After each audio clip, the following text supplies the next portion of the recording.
Buenas, bienvenidos a esta edición de Adelante Nicaragua en Extra Plus, este 8 de junio, ya agotada la primera semana de junio. Como todos los lunes, hacemos un recorrido por los principales hechos alrededor de nuestro planeta. En esta ocasión, el doctor Cairo Amador no puede estar con nosotros, pero sí está el doctor Humberto Avilés Bermúdez. 2 semanas en Estados Unidos, protestas que además se han multiplicado alrededor de todo el planeta. La semana pasada fue enterrado finalmente, o se rindieron los homenajes póstumos, todavía de cuerpo presente, a George Floyd, que la razón por la cual, o la chispa más bien que encendió las protestas en los Estados Unidos, y estaba el reverendo Al Chapman, con un discurso de casi media hora, pero impresionante, porque lo que dice es: no podemos respirar no porque tengamos problemas en los pulmones, sino que porque tenemos la rodilla puesta sobre nuestro cuello.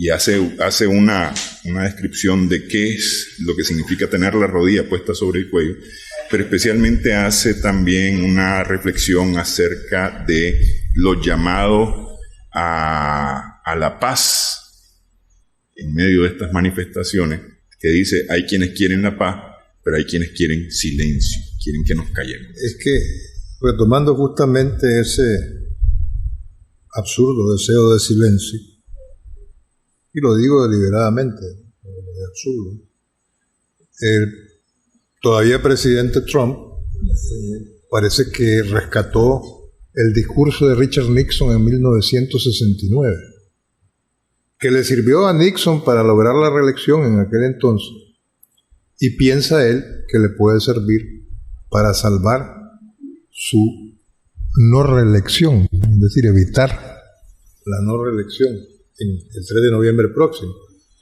Y ese discurso se sintetiza en 2 palabras que tiene que ver con el silencio absurdo que yo calificaba antes: ley y orden.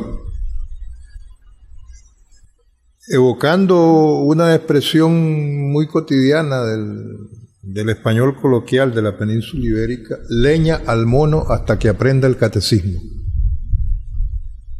Con ese desprecio a la dimensión humana de color, en el caso particular de los Estados Unidos. Por eso el Black Matter Life, o sea, lo negro, la vida negra importa, o la vida negra son importantes, ¿no? Y se ha conocido también que el primer deseo o la primera intención de Trump para intentar controlar la situación fue desplegar de entrada 10.000 soldados de las Fuerzas Armadas, más allá de la Guardia Nacional y de la Policía. Es el caso de Washington, el día que se fue a tomar la foto frente a la iglesia, que mandó a disolver la manifestación, o a los manifestantes que estaban en las cercanías de la Casa Blanca, para poder cruzar en la calle e ir a la iglesia a tomarse la foto. Así es. Sí. Altamente criticada. Así es. Y también está sobre el tapete que no es... el colmo es, antes de que se me olvide, esa especie que están echando a correr, que la culpa de estas protestas en los Estados Unidos la tiene el chavismo. ¿No leíste ese titular? Ah, sí. Bueno, vi varias cosas, pero me sonaron más memes que otra cosa. Vi una bandera roja y negra de esas grandes, enormes, en una calle frente al Capitolio. Te estoy diciendo de un titular montada, ¿no? de un titular del ABC, edición española. Okay. Bueno, pero ABC es no es precisamente lo más conservador que te puedas imaginar. No es precisamente ni siquiera de centro derecha, pero bueno, es monárquico además. Sí. En los tiempos que corren, ¿no? Pero en cualquier caso, ayer domingo 3.000 personas en Madrid frente a la embajada norteamericana. Y entonces hay opiniones encontradas, como siempre, en torno a la propaganda de uno y otro lado, de uno y otro signo. Vos escuchás versiones de los organizadores y participantes en esa protesta, que llegaron y se arrodillaron. Por lo de la rodilla en tierra, que se ha vuelto un gesto. Que vimos al primer ministro canadiense Trudeau haciéndolo. Sí, muy simbólico. Bueno, sí. Trudeau es una de cal y otra de arena. Pues, pero lo hizo y se ganó sus buenos puntos. Exactamente, a propósito de eso.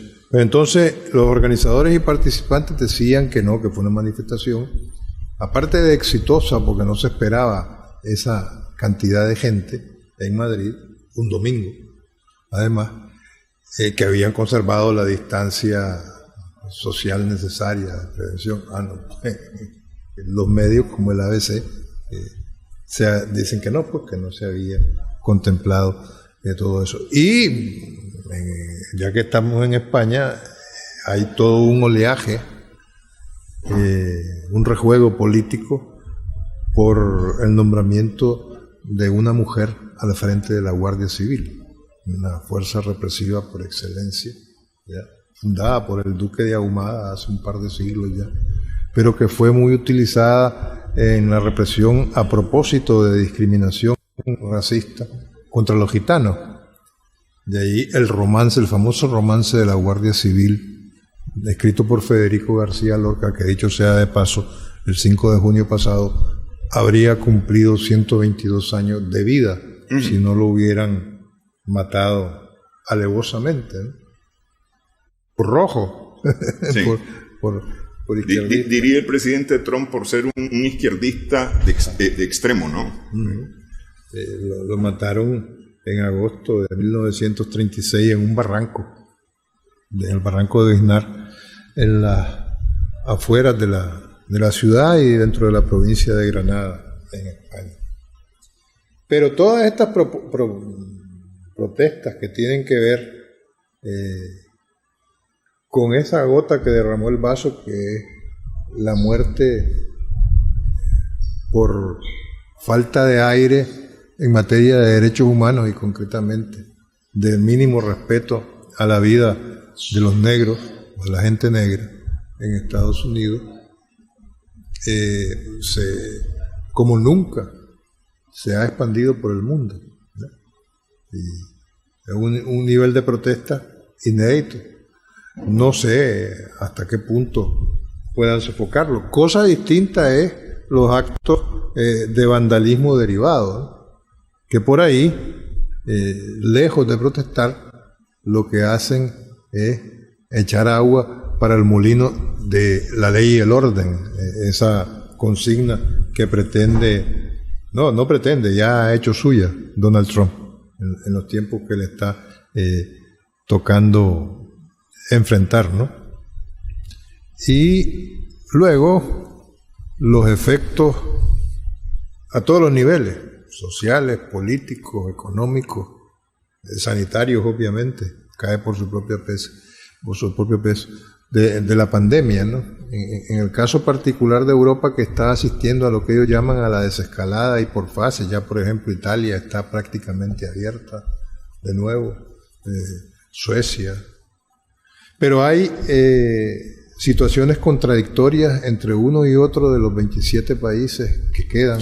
Que si querés entramos a eso en la siguiente parte del programa, porque para dejar esto de Estados Unidos. A mí una cosa que me gustaría destacar es que las manifestaciones en esta última semana, en estos últimos días, justamente han tenido la protesta, ¿verdad?, como tal, sin actos de violencia o de los llamados actos de violencia que han sido los enfrentamientos con la policía por un lado y los saqueos a los establecimientos por el otro lado, que sí han sido condenados por todas las partes, ¿no? Y porque desvirtúan efectivamente el hecho de la protesta o el sentido de la protesta. Y se ha retomado ese sentido, de manera que las protestas han sido ahora con más gente, en más lugares y con menos enfrentamientos con la policía, que de una u otra manera también ha venido respetando la protesta. Sí, un comportamiento más cívico, incluso de ambas partes, de los protestantes, manifestantes, y de la policía, en tanto que fuerza represora. Pero hay un efecto ya indetenible también, en el caso particular de los Estados Unidos, y en este caso el triste símbolo que que incendió de todas las protestas en los Estados Unidos y a nivel mundial. El Departamento de Policía de Minnesota va a ser desmantelado tal y como está concebido. De 13 concejales que integran el gobierno municipal de Minneapolis, 9 votaron a favor de que se desmantele el cuerpo de policía, tal y como está concebido, ¿no?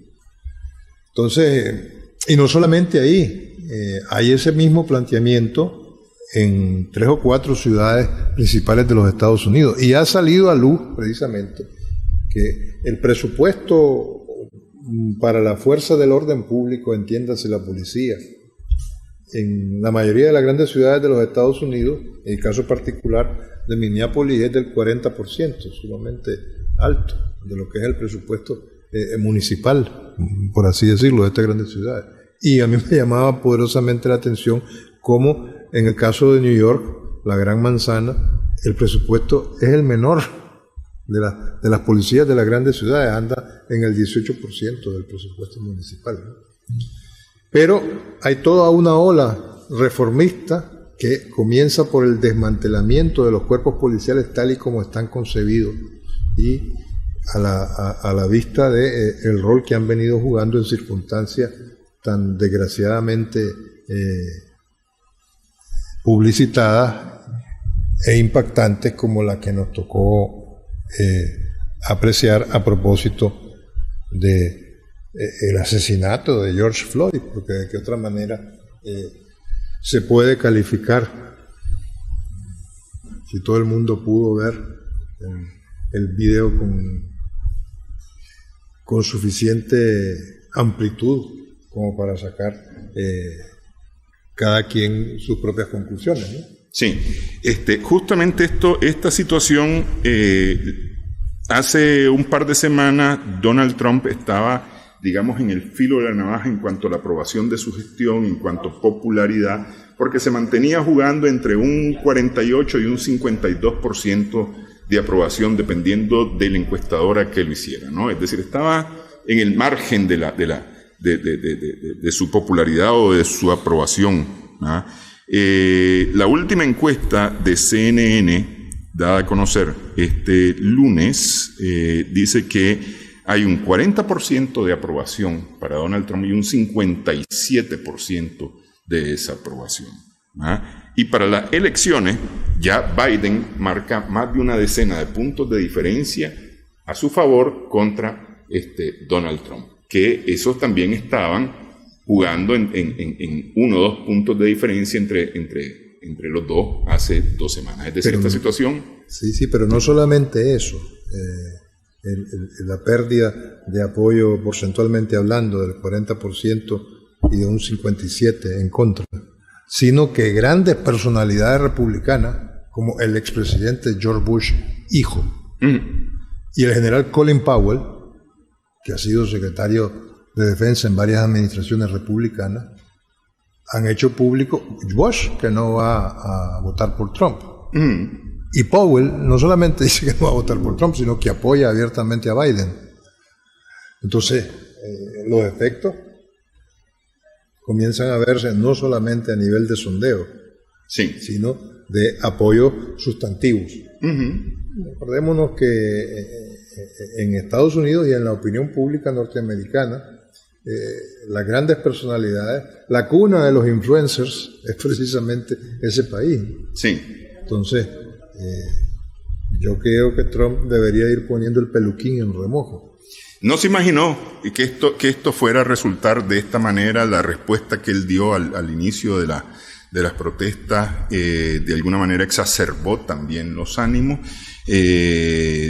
Leía este fin de semana que ya en el Congreso de los Estados Unidos hay una propuesta para hacer reformas justamente al sistema policial norteamericano. No logré encontrar los detalles de esta reforma, pero sí ya se está hablando de reformas, supongo yo, que tendrán que ver con el uso de la fuerza ante los detenidos, porque después de la muerte de Floyd y todas estas manifestaciones, se han empezado a presentar videos incluso de detenciones posteriores, de detenciones en estos últimos 10 días, digamos, en los que está el uso desmedido de fuerza de la policía, incluso con rodillas nuevamente sobre las espaldas de los detenidos que ya están dominados. Sí, no, y una reforma policial que no solamente de tipo organizativo, sino esencialmente presupuestaria, por lo que comentábamos con anterioridad, ¿no? Y apunta, por lo menos en el caso de Minneapolis, que es el más sonado por lo reciente de los acontecimientos, a una nueva propuesta de organización policial comunitaria, ¿no?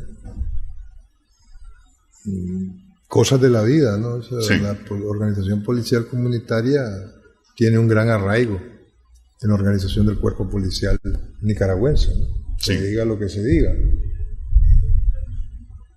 Entonces, una vez más, como diría Jacinto Benavente, los extremos se tocan a la hora de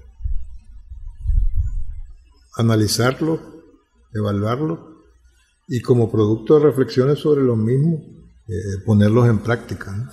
Pero lo que decíamos más temprano, el tema de la supuesta patrocinio, empuje de los chavistas en estas manifestaciones, según decía el ABC, el periódico ABC de España. Hay que recordar que la semana pasada en el programa decíamos que justamente se acusaba a los supuestos agitadores profesionales, ¿no? Dando a entender que las manifestaciones estaban organizadas. Incluso corrió un video o una fotografía de la policía de alguien que supuestamente estaba pagándole a los manifestantes para realizar actos de violencia, porque el video es un blanco que le está dando algo a otra persona y le da indicaciones, pero hasta ahí nomás, no se mira qué es lo que viene después, ¿no? Pero eso ha venido perdiendo fuerza en la medida en que las manifestaciones han aumentado, han proliferado, ya no solamente dentro de los Estados Unidos, sino también principalmente en Europa, ¿no? El tema de los activistas profesionales, de los agitadores profesionales, ha venido cayendo. Solamente ABC es el que está ahora con... No, pero no es ABC, lo retoma y le da una relevancia que seguramente no lo tiene, ¿no? Eso es como, ¿qué te diría yo? Que Nicolás Maduro está dentro de el tema del virus, que según el último director, un exdirector del Servicio de Inteligencia Británico del MI6, el virus se debió a un descuido en un laboratorio altamente tecnologizado de China. Y entonces dejan correr la bola, ¿no? Como la cantidad de rumores que están circulando desde que se ha dicho que Rusia tiene listo ya el medicamento, una vacuna. Aquí ya se llegó a decir por las redes que uno de los primeros países que va a llegar es a Nicaragua, y además salió como que fuese una versión de RT, ¿no? Sí. Y ya fue desmentido, ¿no? De que no hay ningún comunicado oficial en ese sentido. Sí, hay progresos, ¿no? Pero... es que yo me puse a buscar el artículo, cuando vi la publicación esa en redes, me puse a buscar el artículo en RT. Efectivamente no hay ningún artículo que diga nada de eso en RT. Lo que dice es que el ente regulador ni siquiera de los medicamentos, sino de la inversión en Rusia, había aprobado para el uso público un medicamento antiviral que sea de acceso mundial. Para acceso mundial, algo así como un interferón, nada más que ruso. Sí, farmacovir, una cosa así. Sí. Una cosa de esas. Nada que ver. Además, se aclaró que no se trata de una vacuna, sino de un medicamento antiviral, ¿no? Bueno, hacemos pausa en esta edición de Adelante Nicaragua. Conversamos con el doctor Humberto Avilés Bermúdez, echando un vistazo rápido a lo que ocurre en nuestro planeta, o lo que ha ocurrido en nuestro planeta en los últimos días.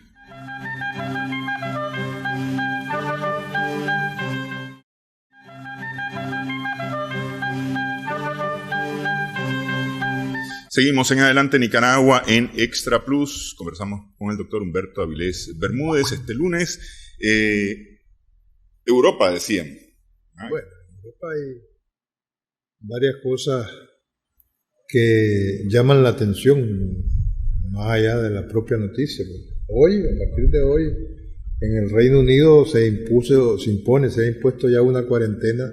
Cualquier viajero que llegue por cualquier vía, marítima, terrestre o aérea, al Reino Unido, automáticamente tiene que someterse a una cuarentena de 14 días. Muy polémico la efectividad del control, cómo se va a controlar el que se cumpla con ese aislamiento de 14 días, ¿no? Muy cuestionado, sobre todo por las agencias de viajes, las líneas aéreas, porque dice que esto va a seguir impactando negativamente desde el punto de vista económico, fundamentalmente al sector turístico. Pero bueno, la medida está tomada, es una de las disímiles escalas de medidas de desescalamiento que a nivel europeo se están dando, ¿no? Citábamos el caso concreto de Italia, que un poco tomó la vanguardia, por así decirlo, en la reapertura de la actividad económica, ¿no? Pero en el caso particular de Italia llama poderosamente la atención que los sondeos, una vez que el pico de la pandemia ha disminuido o ha llegado a su nivel más alto, arrojan en términos generales que los italianos quieren menos democracia y más líderes fuertes. Y en ese sentido, los líderes fuertes que desde el punto de vista político han salido más favorecidos con la opinión pública italiana son el primer ministro Giuseppe Conte,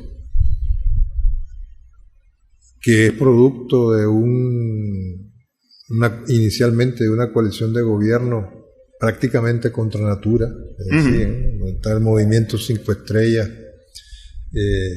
la Liga del Norte, como sabemos se rompió por el extremismo de Matteo Salvini, que dicho sea de paso, es uno de los líderes políticos y su movimiento, la Liga Norte, que han perdido 8 puntos en los últimos 3 meses de popularidad. Conserva un gran arraigo, anda todavía, si no me equivoco, un poquito arriba del 30%, ¿no?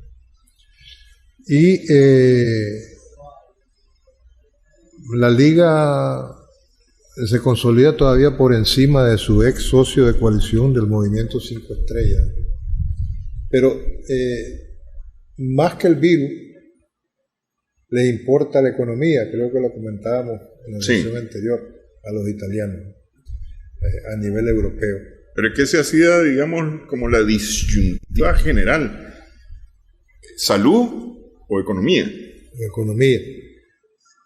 Luego, en el caso puntual y particular de Suecia, que fue muy polémico por esto de la inmunidad de rebaño, que parece que es a lo que apostaron inicialmente los gobernantes suecos. Digo que a lo que apostaron inicialmente los gobernantes suecos porque luego han entonado el mea culpa, ¿no? Parece que se equivocaron, que no era por ahí realmente por donde iban los posibles tiros o disparos para afrontar la situación. El caso de Francia, que le está saliendo sumamente caro al presidente Macron la gestión de la pandemia, combinada con el nivel de contestación social que venía afrontando por lo polémico de sus reformas, ¿no? Lo polémico en el mejor de los casos de las reformas, que contra viento y marea la sacó adelante, ¿no? Por la vía del decretazo. Vamos a ver qué termina de significarle. Digo que termina de significarle porque lo primero que en el caso francés y de Macron en particular ha sido una recién abierta disidencia de la República en Marcha, que es como se llama el movimiento político de Macron. En el caso particular de España, sin perder de vista esto de los sondeos que empezamos a comentar y que es inevitable tenerlo en consideración, empieza a apreciarse a nivel de sondeos, repito e insisto, que el centro derecha, entiéndase Ciudadanos, por ejemplo, está mejor considerado estadísticamente hablando que la izquierda. Parece que las últimas negociaciones de Pedro Sánchez para lograr la prórroga, la sexta prórroga del estado de alerta por razón de la pandemia, le ha costado bastante caro. También lo de el salario mínimo, ellos le llaman el ingreso mínimo vital, que parece que a partir del 25 de junio se va a hacer efectivo en el caso particular de España. Y si bien es cierto que desde el punto de vista pandémico del coronavirus en particular, en su correlato en el COVID-19, han disminuido sustantivamente, lo comentábamos antes fuera de cámara, las muertes, cuantitativamente hablando, en el caso particular de España, sí han aumentado la proporción de personas infectadas. Sí. Es decir, se ha incrementado el nivel de contagio. Situación que no es generalizable. Creo que cuando venía para acá, para el estudio, escuché, y vos seguramente lo habrás visto, en el monitoreo que se hace de noticias, que a estas alturas, según la Organización Mundial de la Salud, 416.000 personas a nivel mundial son las que están contagiadas, ¿no? Más o menos por ahí. Pongamos... No, perdón. Son los fallecidos. Los fallecidos, ¿no? ¿Vos tenés ahí el dato? Sí, pongamos el gráfico. Primero, aquí está, mira. 407.000 muertes a nivel del mundo. Eso es. A nivel del mundo, sí. Son 3 millones, prácticamente 3 millones y medio de personas las recuperadas. 3.300.000 los casos activos en este momento. Y los contagiados casi 8 millones. Casi, 7.150.000. 400.000 muertos para el 0.092% de la población. El total de casos confirmados, el 5.7% es lo que las personas que han fallecido con respecto a los casos confirmados. Y prácticamente están a mitad y mitad los recuperados y los casos activos. Hay una diferencia de 3 puntos. Sí. Sí. Entonces, a nivel europeo, tenemos eso. En Alemania, en la protesta del gobierno presidido por la señora Merkel, porque, para variar, Donald Trump decidió unilateralmente retirar 9.500 soldados norteamericanos del territorio alemán. Estos que prestan servicio en las diferentes bases, sobre todo una que se llama Ramstein, una cosa así, que es la que sirve de escala y de abastecimiento en los vuelos militares norteamericanos hacia el Oriente, sí. El Oriente Medio. Entonces ahí califican el hecho de inaceptable. Esa es la expresión puntual, ¿no? Y por otro lado, el giro... inaceptable porque se ha hecho de manera unilateral, es decir, sin avisar nada. De manera unilateral y sin avisar por ningún medio. Simplemente van de viaje los 9.500 y ya está, punto. Sin que la autoridad norteamericana encargada de eso haya tenido el más mínimo respeto por las relaciones bilaterales. Situación de irrespeto a la que el ministro de Asuntos Exteriores alemán, Heiko Maas, se ha referido, pues, diciendo que lejos de abonar a un mejoramiento de las ya complicadas relaciones bilaterales, lo que hace es complicarlas aún más. Sí. Y siempre en Europa, esa punta de lanza de la OTAN que debería ser, ¿no? cada vez está más en tela de juicio, Turquía ha logrado que en Libia haya un viraje de la situación. El apoyo de Turquía al gobierno de unidad nacional, que es como se llama al reconocido mayoritariamente a nivel internacional, que tiene su sede en Trípoli.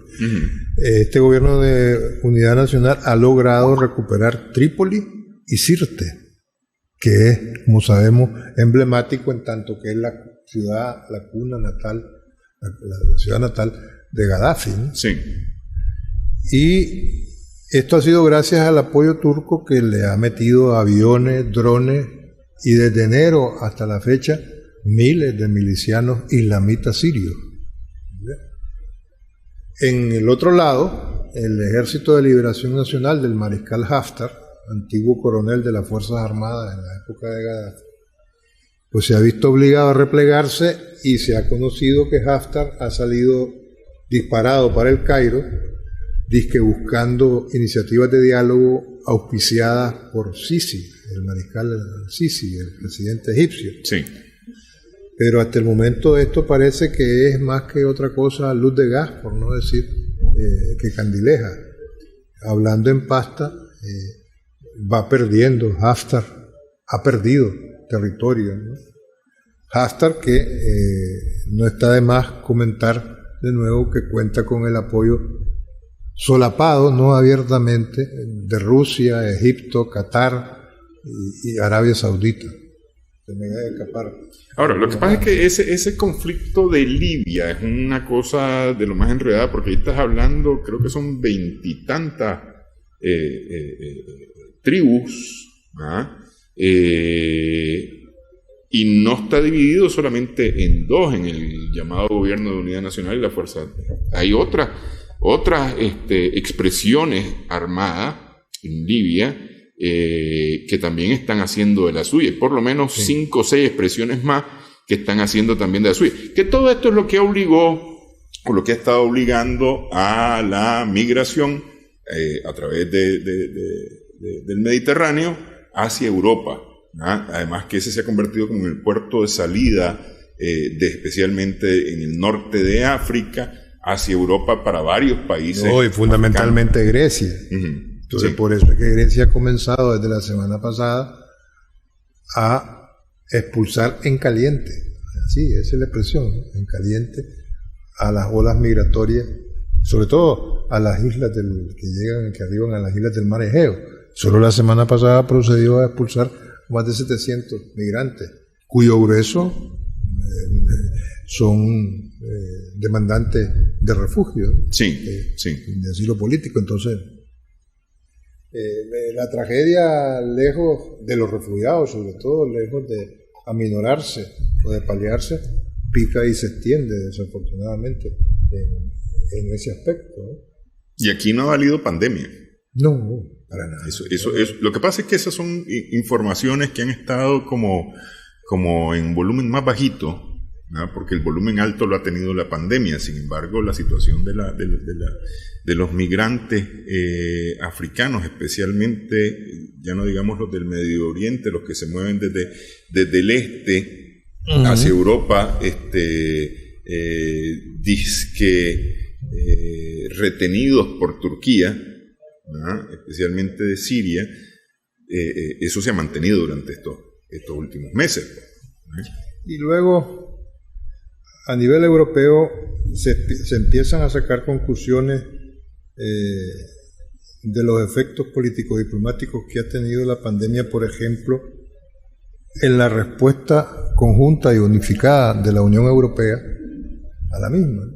Fundamentalmente, ¿cuál va a ser finalmente el modus operandi del Fondo de Recuperación Económica?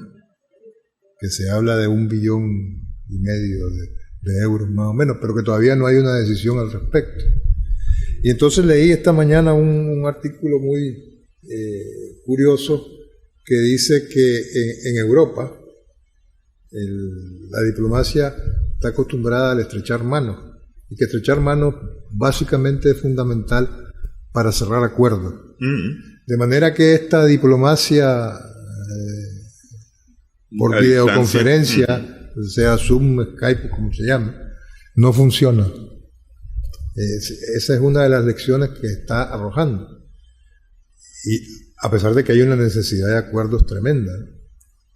Entonces, hay una cumbre de los consejos europeos, pues, de los jefes de Estado y de gobierno, que entiéndase primeros ministros también, prevista para el 18 de junio, donde se pensaba, tiempo pasado, que se iba a tomar la decisión definitiva en torno a este fondo de recuperación y la manera de aplicarlo, ¿no? Sin mutualizar las deudas, nada de eso. Y que iba a ser más o menos, en principio, en proporción a las capacidades económicas de cada uno de los socios. Con la reticencia de los que le llaman los frugales, que son los Países Bajos, Bélgica, Dinamarca, Austria, algunos más que se me escapa ahora mismo, ¿no? Los que están en contra de eso. Pero entonces,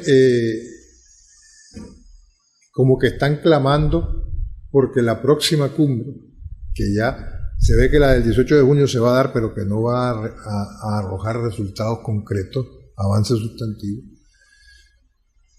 El presidente del Consejo Europeo,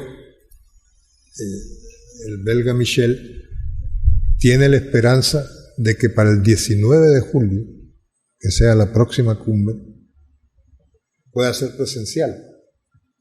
Para que lo del apretón de manos funcione. El cuarto de al lado, o los cuartos de al lado ocupados por lo que ellos denominan los Sherpas, que son los negociadores, los porteadores, los negociadores, los equipos de negociación, que son los que viven trabajando los borradores, llevándolos, trayéndolos a los jefes de delegación, a jefes de Estado, de gobierno, puedan lograr resultados concretos.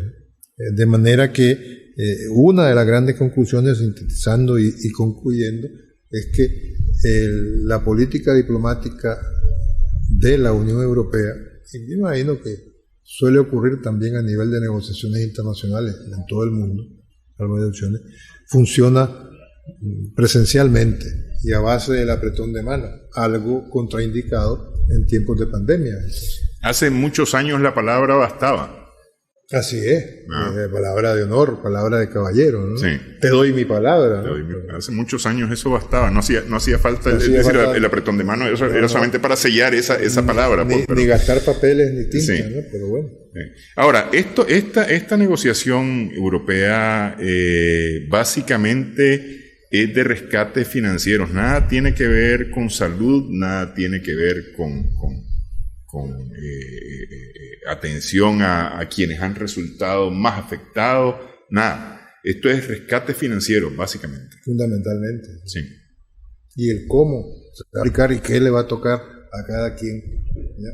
Y qué van a reponer, si es que van a responder algo, si es que van a pagar algo, o cómo. Ahora, yo estaría de acuerdo con que es bastante injusto repartir según las capacidades de cada quien, porque es decir, los más fuertes van a ser los que más gruesa van a tener su tajada en esa.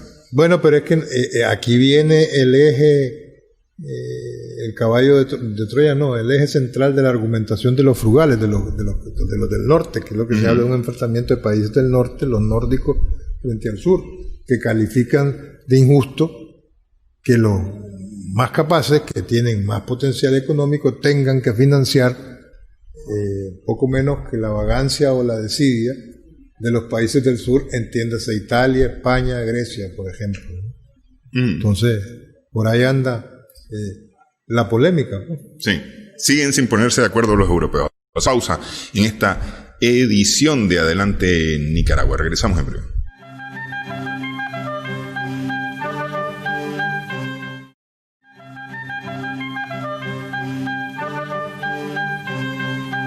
Seguimos en Adelante Nicaragua en Extra Plus.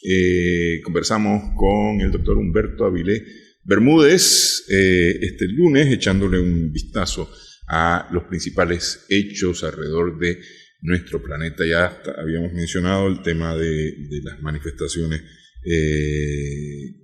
que empezaron en Estados Unidos se han expandido alrededor de todo el planeta por el racismo y los efectos del racismo tras la muerte de George Floyd.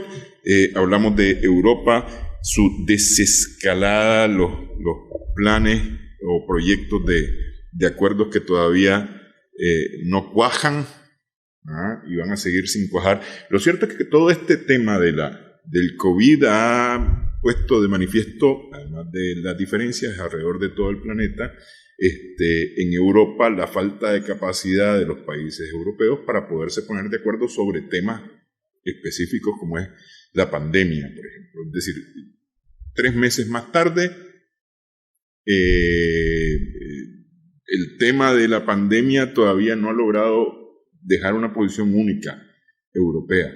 Cada quien está haciendo por sus capacidades, por sus experiencias, por sus decisiones, pero no hay una unidad europea en cuanto, por ejemplo, al tema del COVID, y eso es lo que vemos, por ejemplo, con ese acuerdo para... Sí, no, ni siquiera hay unidad de criterios para reconocer quién lo ha hecho mejor o peor. Lo se dice, antes se aireó mucho el caso sueco, ¿no? De que era como el más exitoso en principio. Sí. Pero luego se vio que no.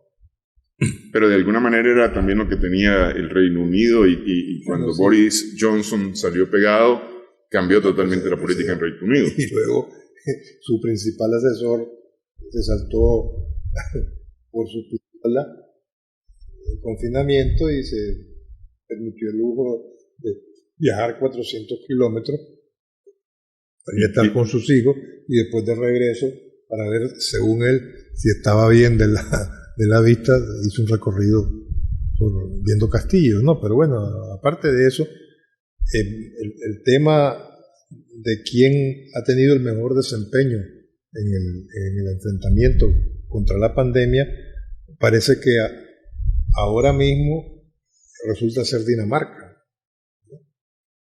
Con una primer ministro que también ha sido una sorpresa, ¿no? Socialdemócrata, si mal no recuerdo.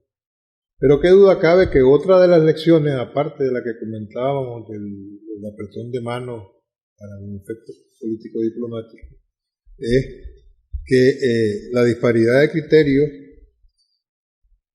el descuido desde el punto de vista sanitario, o sea, no hay una homogeneidad.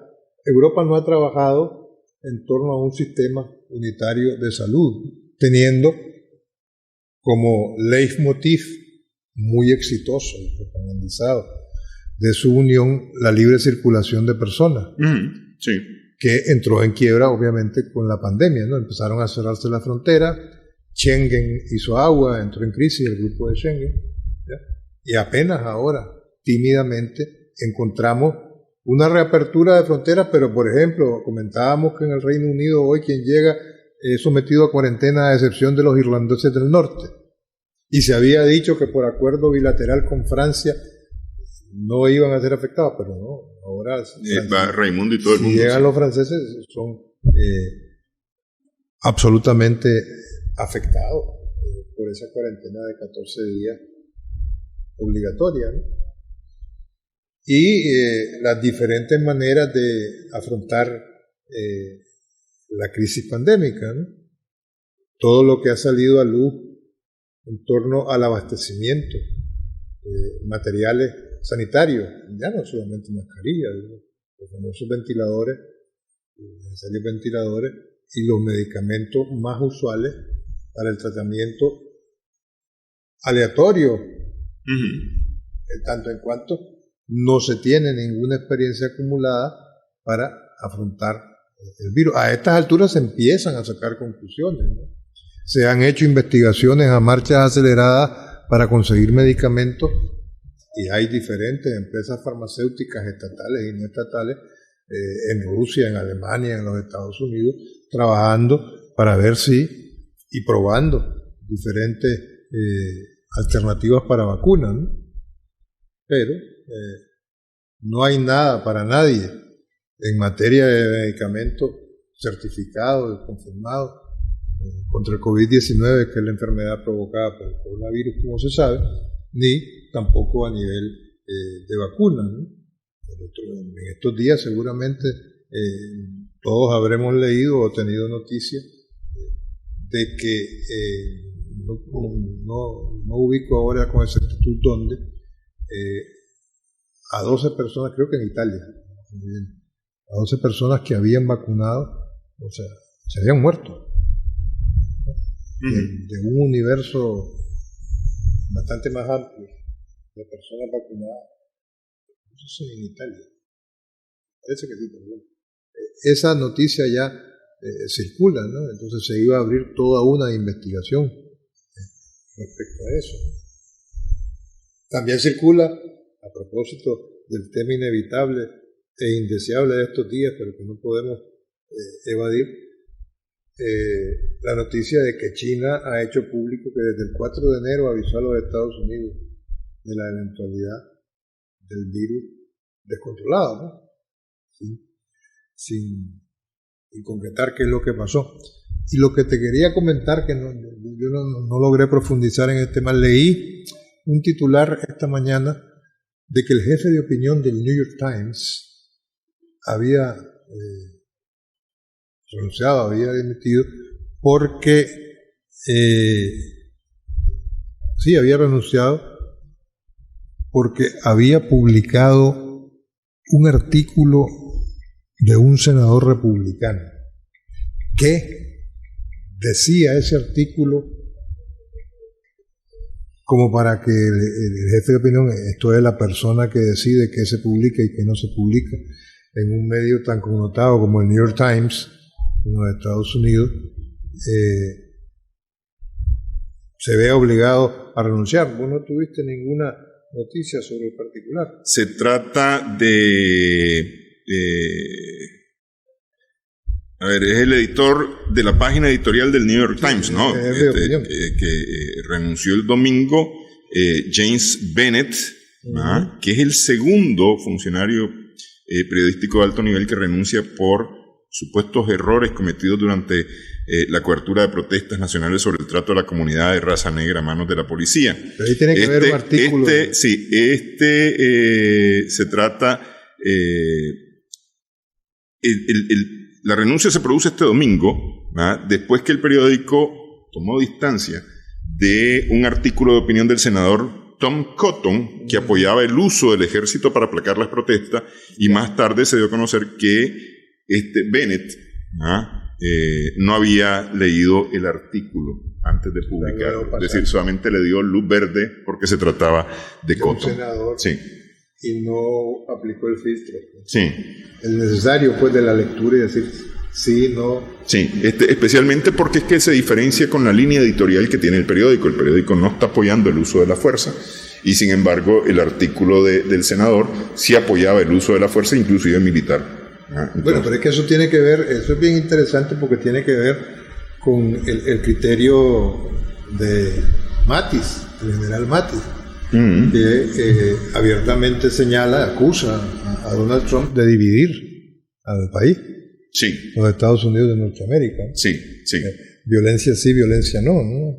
Discriminación sí, discriminación no. Tiene diferentes lecturas. Claro, ¿ya? Sí. Entonces, este tema de los derechos humanos a raíz del coronavirus y de ese virus inagotable por lo visto y constante, al menos de manera particular y muy destacada desgraciadamente en la sociedad norteamericana, de la discriminación racial, ha abierto una grieta cuya dimensión desconocemos hoy por hoy. Ojalá que no sea el principio del fin de la desestructuración crónica de la sociedad norteamericana, ¿no? Sobre eso hay diversas opiniones. Es decir, hay quienes piensan que esto puede marcar un momento de cambios en el rumbo. Hay otros que dicen que lo que puede haber es solamente algunos maquillajes para aplacar los ánimos, que eso ya ha ocurrido antes, pero es menos la cantidad de opiniones que hay en cuanto a cambios radicales en los Estados Unidos que hagan variar las posiciones del país. Lo que sí ha habido es mucha crítica, volviendo al tema de la violencia, ha habido mucha crítica en cuanto al discurso dentro de los Estados Unidos a las manifestaciones violentas que sí han sido apoyadas en otros lugares del mundo. Por ejemplo, el caso de Irán, mencionaban mucho el caso de Irán, en donde los Estados Unidos atacó al gobierno iraní o reatacó al gobierno iraní por las manifestaciones que se produjeron en Irán, diciendo que estaban violándole los derechos humanos a las personas. Vi un reportaje en el cual se ponían las imágenes de los Estados Unidos con los discursos hacia Irán de altos personajes de los Estados Unidos, el secretario de Estado, el mismo Donald Trump, incluso senadores,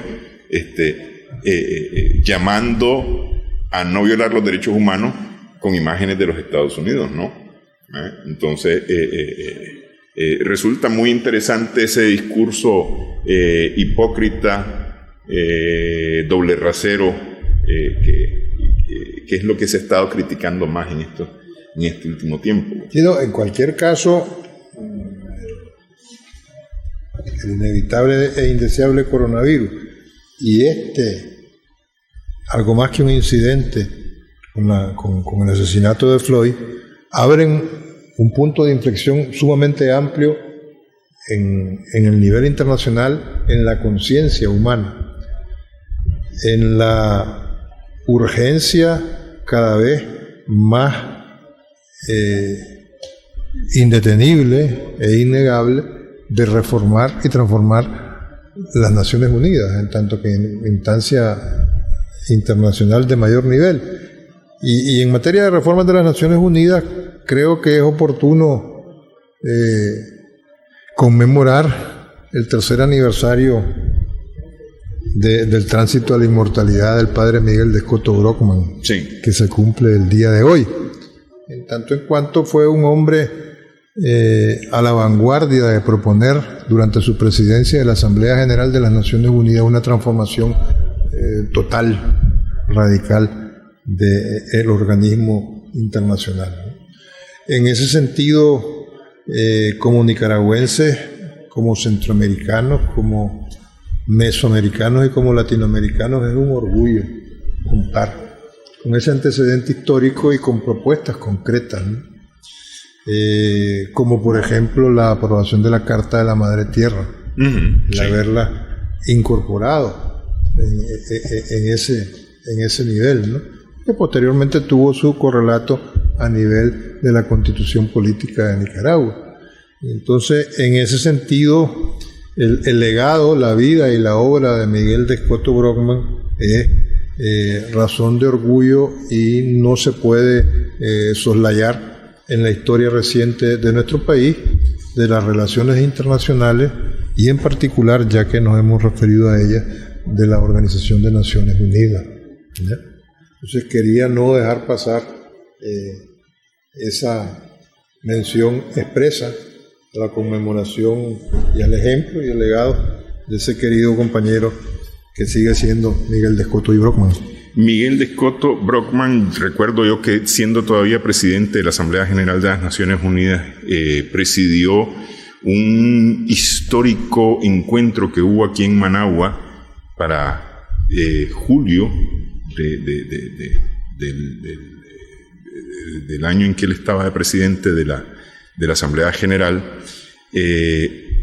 un encuentro por la paz en Centroamérica. En el año 92, si no me equivoco. 92, no, 2012 acaso. No, fue a finales de los 90. O a finales de los 90. Ese fue un foro organizado por retirados de Sí, no, y la Fundación Hijos del Maíz de España. Hijos del Maíz de España, retirados de armas en Nicaragua, pero incluyó a los gobiernos de Guatemala, El Salvador, Honduras, movimientos guerrilleros de Guatemala, Honduras, El Salvador. Senadora esta Piedad Córdoba. Estuvo aquí la senadora Piedad Córdoba. Rigoberta Menchú. Sí, Rigoberta Menchú. Sí, fue para verlo, ejemplo de reconciliación en Nicaragua y cómo se había tratado el tema de la paz en Nicaragua, ¿no? En aquella época. Se nos acaba el tiempo. No quiero concluir sin dar algunos datos acerca del estado. Ya adelantábamos el estado del COVID a nivel mundial. Más de 7 millones de personas han sido confirmadas con COVID-19. Más de 400.000 personas han fallecido. Casi 3,5 millones de personas se han recuperado y hay 3 millones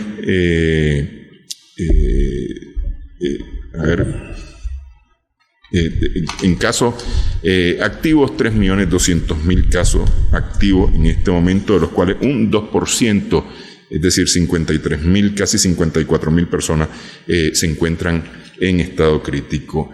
Los 5 países más afectados a nivel del mundo están Estados Unidos con más de 2 millones de casos, Brasil con más de casi 700.000 casos, Rusia llegando al 500.000, España llegando a los 300.000 casos, igual que el Reino Unido.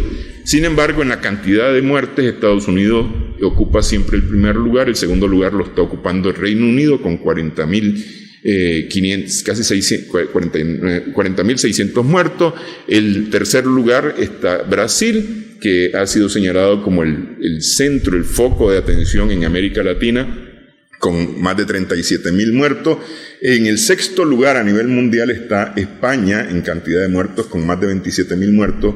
Y en el lugar 14º está Rusia, que pese a que tiene casi 500.000 de personas confirmadas, tiene 5.000, casi 6.000 personas fallecidas. Los casos activos diarios no han disminuido, por el contrario, a nivel mundial están aumentando, no así las muertes. En las muertes hay una curva a nivel mundial hacia el descenso, hay menos muertes que en abril, ahorita en junio hay menos muertes que en abril, incluso mayo marcó una disminución. Para el caso de Centroamérica, según CEPREDENAC, que es el órgano de integración centroamericana para la atención a los desastres, habla de 55.492 casos confirmados, 27.000 casos recuperados, 1.557 fallecidos en nivel de la región centroamericana. Sigue siendo la República Dominicana donde más casos se reportan, más de 20.000 casos, seguido por Panamá con más de 14.000 casos. Belice es el país menos afectado en la región centroamericana, con apenas 2 decenas de casos confirmados. Vamos a estar pendientes del reporte de Nicaragua, que ahora se ha vuelto semanal, dejó de ser diario hace 2-3 semanas y ahora se ha vuelto semanal. A ver, los martes. Los martes, sí. A ver cuál es. Esperamos que nuestro compañero de labores de los lunes, Cairo Amador, pues se recupere de ese inconveniente de salud. Que no tiene que ver con el COVID, hay que aclarar que no tiene que ver con el COVID. No, un accidente doméstico. Un accidente doméstico, sí, que no le ha permitido estar con nosotros hoy. Vamos a ver ahora que regrese en unas 2 semanas, y por supuesto para él nuestros mejores deseos para su pronta recuperación, que no se le complique este asunto. Con tantos virus y enfermedades, tenemos dengue, chikungunya, las enfermedades diarreicas, además de, por supuesto, las enfermedades respiratorias clásicas de este inicio del periodo lluvioso. Gracias, Humberto, por haber estado con nosotros en esta edición. Gracias también a nuestras amigas, amigos televidentes por su sintonía. Esperamos que el programa haya sido de provecho para usted.